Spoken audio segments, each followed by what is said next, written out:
So hi everybody. Thanks for persevering to this morning full of information. I'll try not to keep you away from lunch too long. So I am here today to talk to you about security, about serverless security, which, as several people have mentioned, is not a topic that is discussed often enough, and specifically focused at the areas that we still need to protect in this world. A little bit of context about me. I am sort of a long-time application security practitioner, part of the team that wrote the first firewall, web security scanner, did some work in performance, and now I deal with open source security and using open source code and staying secure at Sneak. So throughout this talk, I'll talk about how serverless changes security. It's not inherently better or worse, or it is in various ways, but it definitely changes, it impacts security. And slightly kind of the cop-out slide is to say that server is better for security in some respects, and it's neutral in others, and it's worse in others still. And what we'll do through this talk is we'll talk about these different areas, and what are the primary ways in which it is better, what are the primary ways in which it's the same, you still need to worry about them, and spend some time on how is it worse. So let's start with a positive, right? Always good to sort of start with a thumbs up. Serverless has no servers. So it doesn't really have no servers, but it has no servers that you need to manage, and that includes no servers that you need to secure.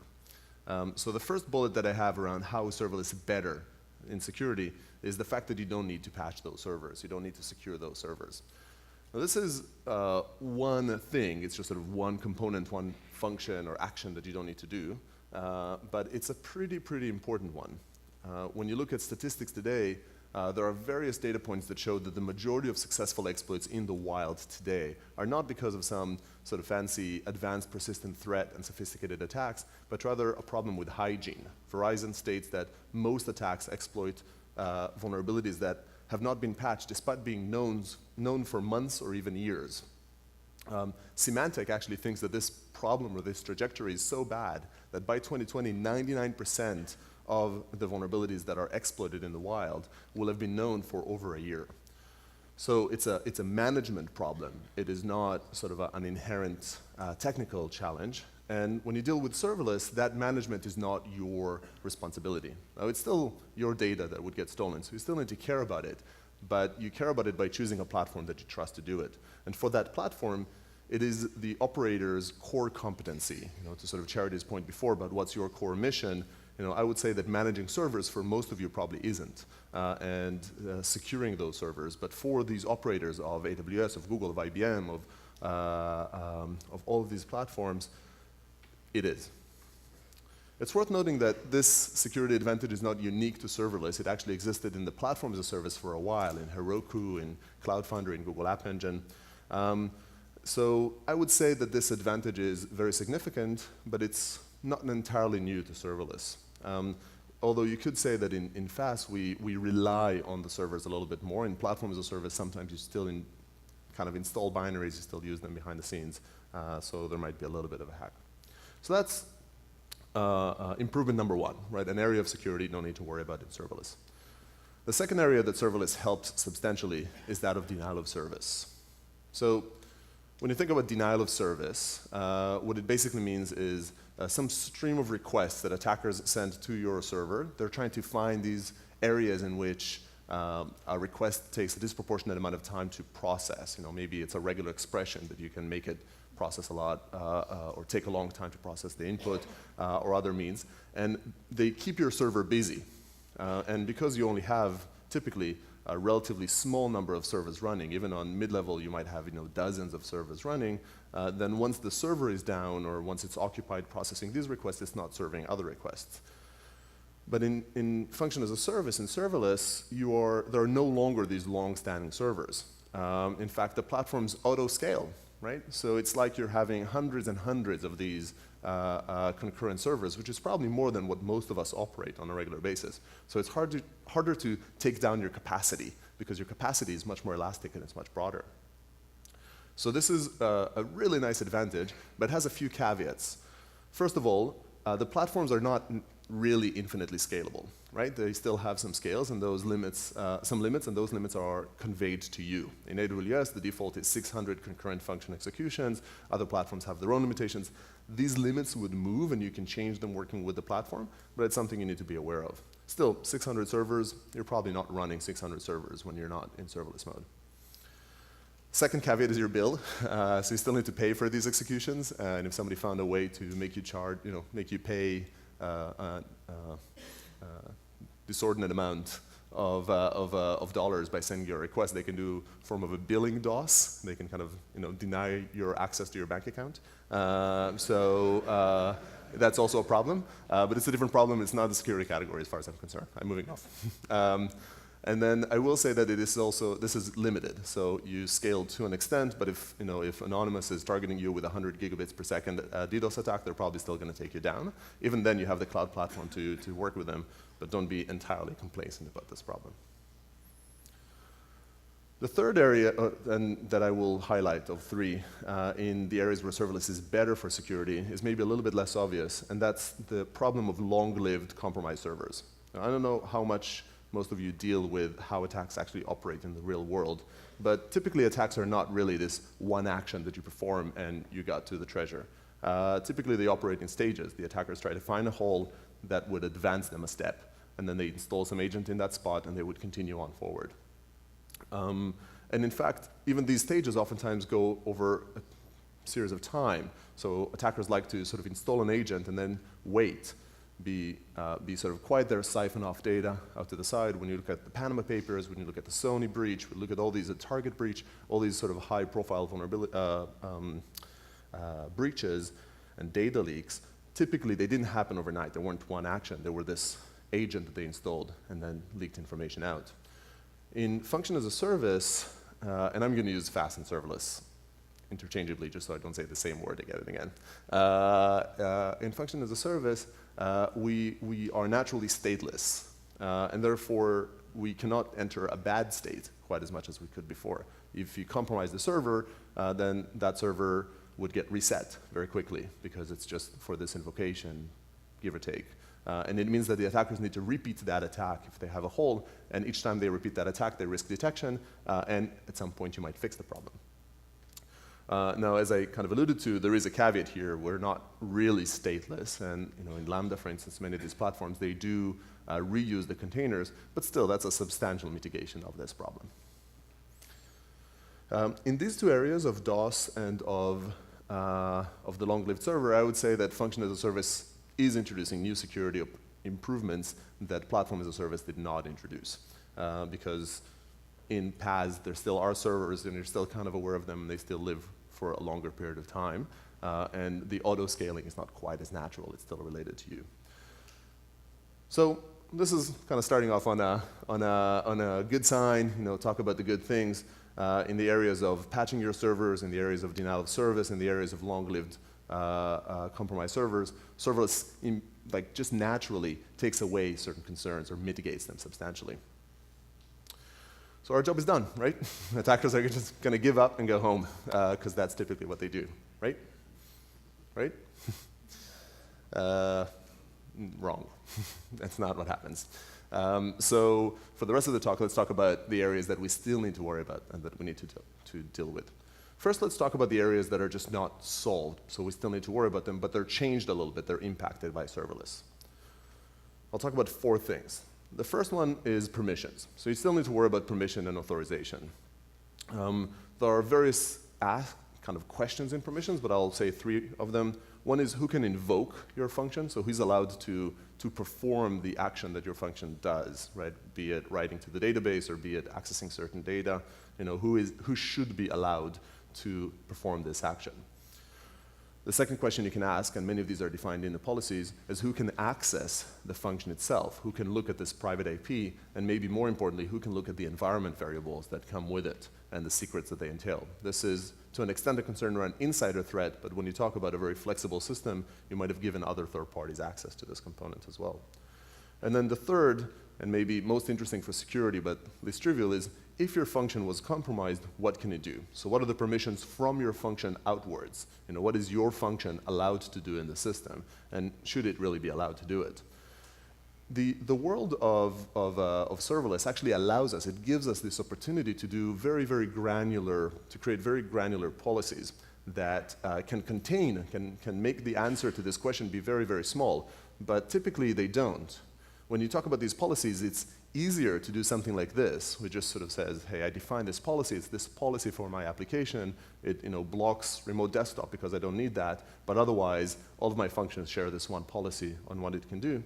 But it is safer to do this. It's safer to create policies that are independent, that are specific to this function. And because the functions are small, they should have very few permissions. They should be doing a very specific thing. And that really contains the damage that an attacker can do if they can compromise one function. So I would urge you to keep your policies granular and to use least privilege principle. Again, it's oh so easy to just choose from the drop-down of policies that you have, that you've created, the one with a star, right? And also remember that you may not have one with a star today, but you will next year, because adding permissions is easy and removing permissions is hard. Once you've added a permission to a policy and somebody else, or you in 3 months, that somebody else might be that, you come back to it and says, why does it need this permission? I don't know, but it's kind of risky to remove it, so I'll just leave it be. And that's the nature of it. Policies expand, they never contract. So start minimal and start least privilege. So if you do all of this better, if you do all this well, then I would say that I would kind of move this bucket into the category of areas where serverless is better for security, because it offers this opportunity. I put it into the neutral because I know very few people that do it well. But if you do it well, if you monitor it, server allows for this granular controls around permission and authorization. So this is permissions. Second bullet that you still need to worry about is securing data at rest. I'll talk about data in transit in a moment. So the fact you're serverless doesn't make you dataless, right? You still need data, you still need to store it somewhere, and wherever you stored it, it may be stolen from, it may be tampered with. So you need to worry about this problem still. There's actually a point in which FAS helps and a point in which it hurts this area. On one hand, when you're in function as a service, because of statelessness, you actually move a lot of state data that used to be stored on machine off to a network state machine, like a Redis or something that's around. And that just introduces more risk, right? You've exposed it further. You put it on the network. There's more opportunity for that information to leak. So it's an area of concern in the serverless world. On the flip side, like I mentioned before, you have the opportunity in FAS to be more granular about who accesses data. So these are two kind of competing, it's the reason I put it into the neutral bucket. So there's aspects in serverless that make this better and aspects that make it worse. And you should take advantage, again, of the granular controls around who can access which data, which functions really should have access to your DynamoDB or even to specific sections within it. So a few tips and tricks here. These are a few of many. Probably each one of these bullets can be a talk unto itself. Definitely encrypt.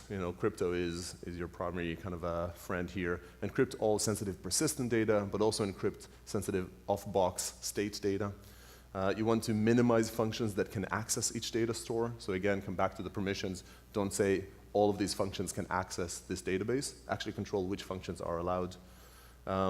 And if you can, actually use separate credentials. Oftentimes people stop at the network access to say, okay, you either have access to the database, and there's the user that we use to access the database, but that's too much, that's broad. You can give them the specific permissions that are needed for this function. And then, last but not least, you should monitor. You should monitor which functions are accessing which data. And this is a little bit more conceptual because I feel like the tools today are still fairly light on this space, but hopefully over time we improve them. So right, talked about permissions, talked about data. The next layer I'll talk about is the application. So in serverless, you still have code, It's not codeless. I don't know, there's probably an endless stream of these bad jokes we could do. So serverless fundamentally is a platform. It's still an execution environment and a model and a programming model, but it doesn't protect the application layer. It doesn't protect your code. So if you have an SQL injection problem, a cross-site scripting problem, a remote command execution problem, those problems are still there. They don't go away. They are just as big as before, and to an extent they're even bigger. I'll talk about that in a sec. So this opens up the whole world of application security that you still need to worry about. And if the previous topics were good full-on topics, this one is it in entirety. If you are not familiar with it, the OWASP Top 10 is a good starting point example for you to work with. The OWASP Top 10 from 2013 is the current one that we use. There is a release candidate for 2017, which is mostly the same, just a little bit updated. So I'd encourage you to go to the OWASP, the Open Web Application Security Project, as your primary source of information for application security.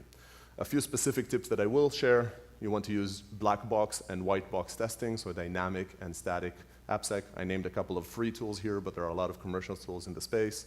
You want to try and standardize input processing to include sanitization. We'll talk about this a bit more later, but in serverless, there is no perimeter. Every function is its own perimeter. But you don't want every function to reinvent input sanitization. So maybe create a few libraries that you use that dictate what's right and what's wrong to spare the need from your developers. You do have a few tools in your hands around the network topology that contain data coming in. So you might want to use as strict a model as you can in the API gateways. In my opinion, the API gateways today are not sufficiently strict. They can't apply a good enough schema on it. But to the extent that you can, use a schema that's strict. And you definitely want to make sure that you secure each function independently. And this may not be trivial, but I think it's very tempting to say, well, this function calls this function eventually, might not be directly. And therefore, if they sanitize the input, I don't need to do it here. But tomorrow, somebody else is going to create another function that uses yours. That's the granularity. That's the beauty here. That's the reason you built them as independent blocks. And they may assume that you were coding here. So you have to think defensively. You have to secure each one of these units. If it is an independent unit, if it can be invoked independently, it should be secured independently. So that was point number 3, right? You need to secure your code. The last point, which is near and dear to my heart, because it's what my business does as well, is you want to think about application dependencies. So inside your app are little sprinkles of infrastructure called NPM or NPM packages. And I say they're sprinkles of infrastructure because they're kind of the same as these binaries, as this OpenSSL or Nginx that you installed on your machine. They're just open source packages you pull down from NPM or Maven or PyPy or NuGet. And you use them, you consume them in there. And in fact, for many functions, because functions are small, the majority of the code that you deploy is that dependency code. I used an example to kind of demonstrate this, and I can use many. This is a small, the code itself doesn't really matter. This is a small example from the serverless framework examples that fetches a file and stores it in S3. It is all of 19 lines of code. Amazing, you can do this functionality in 19 lines of code. It also uses just a couple of dependencies, the SDK and node fetch to be able to fetch items. These are 2 dependencies, but they themselves have dependencies, so they really expand to 19 dependencies. Still very light. So this is 19 lines of code. Anybody wants to guess how many total lines of code in the dependencies? No? 191,000 lines of code. And these are not that problematic. If I used request versus node fetch here, this number would be bigger. It's not a problem. It's great. These like 200,000 lines of code allowed us to only write 19 lines of code and do this. But more code equals more vulnerabilities, give or take. It's like there's more risk in there, there's more functionality. And then these components are reused, and over time, the new vulnerabilities are found in these reusable pieces of code. And if you just throw these packages into your functions, over time they will grow stale and they will grow vulnerable, or vulnerabilities will be found in that code. So you need to remember that while the platform manages your operating system dependencies, your server dependencies, you are the one that needs to manage app dependencies. They're not managed by the platform. Some platforms fetch them for you, but none of the serverless frameworks or platforms manage them for you. So allow me one small plug here, because this is my space, which is we recently announced this week Snyk for Serverless, which allows you to do that, to sort of manage those app dependencies. Given all the joys in the Wi-Fi here, I've switched to a screenshot demo. So if you go to snyk.io and you sign in, then you will see a screen of integrations. We're only supporting Lambda and Heroku today, but in the next few months we will add additional cloud platforms.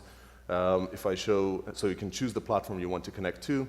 If I show the example of Lambda, you can connect to Lambda, enter your API keys, a bunch of other credentials, paths are open, and once you've authenticated to us, you can add your Lambda functions to Snyk. We will prompt you with the list of functions that are on your system, tell you which ones you want to protect, which ones you want to test, and once you choose them, then we would extract the zip, figure out which dependencies are in there, see whether or not they're vulnerable. We have a security team in Israel that builds up a database of known vulnerabilities in these packages, and alert you to it, give you sort of detailed reports that explain, about each vulnerability, what is it, why you should care, how should you fix it. And then with all of this information, we will monitor and repeatedly test your functions periodically to see whether new vulnerabilities that have been disclosed affect your dependencies. And then once you've found any of those issues, you want to fix them, of course, quickly, and I would encourage you to try out the Snyk's integration with GitHub, which would actually allow you to click a button and open a fix PR, which I would like a fix button for most of my problems. And just click a button and fix the issue, and we'll open a pull request, both for the issues that you just chose to fix, but also for any future issues that we discover alongside an email, alongside a Slack notification, you will get a fix PR opened up. So really all you would need to do is click merge and make that go away. Right? We tried to do it in the server world. You would just consume some yum update or apt-get update. We're trying to make it as close as possible in the context of the app. Okay. End plug, hopefully useful. So we talked about 3 ways that serverless is better for security. Talked about 4 ways in which it's neutral. Let's sort of end a little bit or sort of switch over to talk about the areas where it makes security harder. Before I do that, I do want to point out that while these issues, the last ones I mentioned, are neutral, so serverless is not inherently worse in them, it is to an extent, it does to an extent make them more of an issue. And the reason for that is that you eliminated other problems, and attackers are going to try and find other paths. Every time you eliminate an attack vector, you just focus more attacker attention on the other attack vectors, right? They cannot exploit server dependencies, so they would attempt to exploit application dependencies in a larger percentage of their attention span and their effort. So we do need to pay these issues more attention. So how is serverless worse? How does it make it harder? First of all, just to sort of set the stage, serverless doesn't create any new security problems. It's not fundamentally flawed, but it does mean doing more of certain things, and it might emphasize a certain security concern that was very minor before to make it a problem today, to like really elevate it up to the top. And specifically, I'll talk about independent services, many of them, flexible interfaces, and the use of third-party services. I'll start from the last one here. So maybe one of the ways that serverless changes how we deploy and how we operate our services, applications, is that we rely more on third-party services. It's just sort of a natural aspect of how serverless works. Firebase was an example. Sometimes we do services that are inside the platform, AWS services, Firebase services, Azure Logic Apps. And then in other cases, we rely on external services for monitoring our applications, for managing them, for databases and the likes. And you have to worry for each one of those services. You have to ask yourself, how are you interacting with them? First of all, what data are you sharing? So this is maybe the most obvious, like what data are you sending over, and how well is that service protecting the data you've provided? How are you communicating it? Is that a secure channel? Is it something that is installed inside your virtual private network? Are you communicating over HTTPS? Can somebody sniff the data as you communicated it over? Can it be tampered with on the way? Who are you talking to? This is a surprisingly big problem. It is very common that you provide an API key. You authenticate yourself to the service. But how did the service authenticate itself to you? Are you just relying on DNS? Is it just the fact that you have their IP? Or are you using HTTPS and validating the certificate? Like, is there something there that you're doing to know you are talking to the entity that you think you're talking to? The fourth, I have 5 issues here. The fourth thing is, what do you do about responses? Do you trust the response? When you talk about injections and you talk about input validation, one thing that is often omitted is the input that came from the third party when you initiated the request. So you made a request to some third-party service, you get some JSON response back. how trustworthy or how much do you trust do you give that input? If that third party turned out to be malicious or turned out to be compromised, can they now penetrate your system through this back door? So you have to think, how much do you trust it? And then last but not least is what do you do with the secrets related to it? We're going to have more of these. In serverless, we just have more secrets, more keys, because we rely on more external services. How do you manage them? Now, this is a case where I think the platforms give us very good tools in environment and KMS, and we just need to resist the temptation to add that token to our GitHub repository, right? And you just need to use the right way to do it. So there are a bunch of these concerns. Now, you should worry about this in a non-serverless, in a serverful environment. You should worry about these concerns as well. But odds are you are using fewer third-party services, so you definitely need to worry about this more in the context of serverless. And you also need to worry about first-party services. So what you don't want to do is you don't want to create a situation where you're as strong as your weakest link. You don't want to create this chain of actions in which one of your functions can be compromised or flawed in some way, and then if an attacker can get into that function, they can just expand to their heart's content to the rest. Isolate, try to control each one of these functions. Try not to trust your other services too much either. I had a placeholder slide here for tools, and I racked my brain and my Google skills, and I couldn't really find good ones here. So I hope the ecosystem evolves. I feel like there is a big gap around being able to properly manage the trust, also reliability concerns and such that we have around third-party services. If you know of such tools, do come up and tell me about them after the talk. I'd love to sort of learn about them and share them further. So third-party services is one bigger area of concern. The second is attack surface. So serverless, again, naturally, and it's a good thing, is more granular, which makes it more flexible.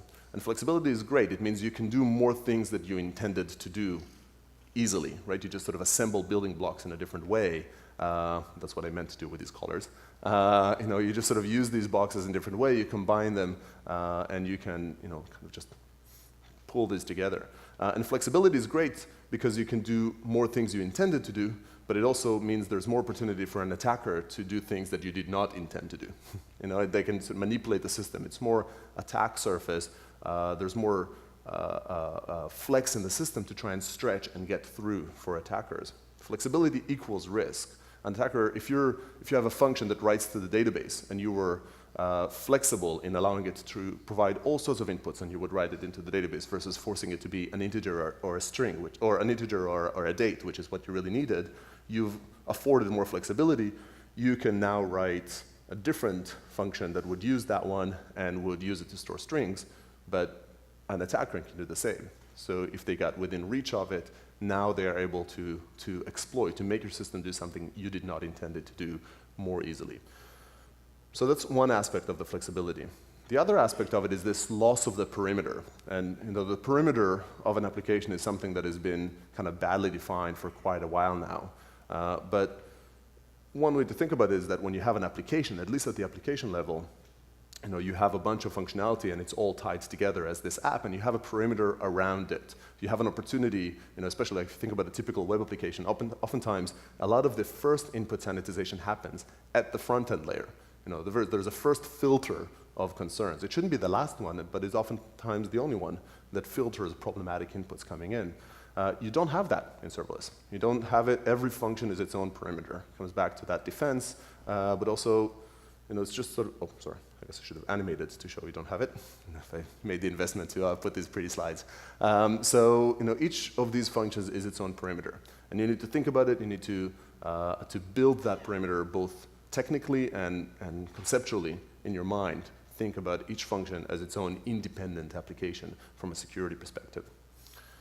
So a few tips and tricks that you might want to find useful. You want to test every function for security flaws. This would be kind of a recurring theme. You don't want to rely on limiting access to a function. This is, as I mentioned before, your application is a live thing. You create blocks, and people will move those blocks. They would use them in different ways. So you cannot assume that block A is going to filter input, and block B will consume input without needing to worry about it being sanitized. To make it easy, to succeed, security needs to be easy, and you want to make it easy for your developers to sort of do the right thing. So create libraries for them, for yourselves, to validate input, to validate output.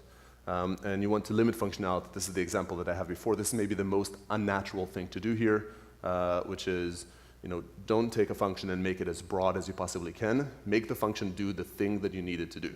And don't expand its functionality unless you are very, very confident you need to. And then the last bullet I would have is indeed on monitoring. So you want to monitor from a security perspective, you want to monitor the activity both inside every function, but also the activity amongst the functions. This is a desired situation, but unfortunately, again, the tooling space is not great here, so I don't have great advice about how to do it. And this is also a tee up to my last bullet around, and maybe my biggest concern with the world of serverless. And that's bloat. So if you have more functions, you have more problems, right? Today, a lot of times we talked about, what is the threshold for somebody to deploy a piece of code? And functions almost reverse that. There's a question about why not? It's super easy to do. Half the presentations in this conference show you how easy it is to deploy a new piece of code. It is effectively zero cost unless it's being used. So why not have it? And when you have this combination, when you have easy deployment and minimal cost, you have a lot of functions. And just like permissions that I mentioned before, once you've added a function, it's really hard to remove it. You're not entirely sure who is using it. You can kind of track it. You're not relying on it. It's easier to just let it be. Alongside that, you have this tendency of policies to expand that I mentioned, right? Which is each one of these functions was maybe at some point a little bit light, but it shares policies. These policies grow bigger and bigger, which results in this situation where you have a lot of functions, many of which are lightly used, with overly open policies. That's not a good situation to be in, right? We're talking easily hundreds and thousands of these functions that are around. And every one of these functions is a risk. It's an opportunity for an attacker to come in to sort of penetrate your system and move forward. So you have to remember that no ops cost does not mean no cost of ownership, that there is still a management overhead, that there is still a risk component to each one of these components. This scares me a little bit because I don't know fundamentally how do we address this. I hope that there's just the tooling ecosystem evolves to give us a good way to wrangle thousands or more of these functions and these things related to them. So a few tips and tricks, which I forgot to animate this side. Consider before you deploy. So a lot of podcasts you hear people talking about how they moved all their cron jobs to be functions. That's cool, but is it really necessary? Separate networks, separate the important things you deploy from the non-important things you deploy so you can more easily pay different levels of attention to it. Track what you've deployed, manage it somewhere. Minimize permissions up front. It's going to expand over time, but you might as well start with something that's more contained. And this is just an idea at this point, but it'll be nice to sort of have some Chaos Monkey enhancements that would try to reduce permissions in various places and see what happens, see what breaks. And of course, last but not least, you want to monitor for known vulnerabilities in those components. Beyond this being kind of my area of concern, it is the easiest way in. Just like exploiting servers was the easiest way in a server environment, exploiting application dependencies that are at the same profile is the easiest way in for attackers. So that's sort of the summary. Third-party services, attack surface, and security monitoring. So I'm basically at time, so let's just sort of quickly summarize. Serverless dramatically reduces some top security threats. I think fundamentally serverless gives us an opportunity to do security better, and that's an awesome thing. However, security is hard, and attackers don't give up. So we shouldn't get complacent, and we shouldn't think about how this is great and we don't need to worry about it, but we should think about how serverless shuffles the priorities. Which areas of security do we need to worry about now? I've attempted a little bit to create a picture of this here about the top areas. Clearly, you can go into far more detail in which one of these components, and hopefully that's helpful. And kind of the last note of positive view of it is serverless is being defined now. So we're shaping it. We're shaping how serverless works. And with that, we get the opportunity to make security a natural tenet of how you do serverless. How you build in serverless, make security just make doing security right the way a quality development process, a quality operational team that deals with serverless works. So we get the opportunity, hopefully we take advantage of it. Thank you.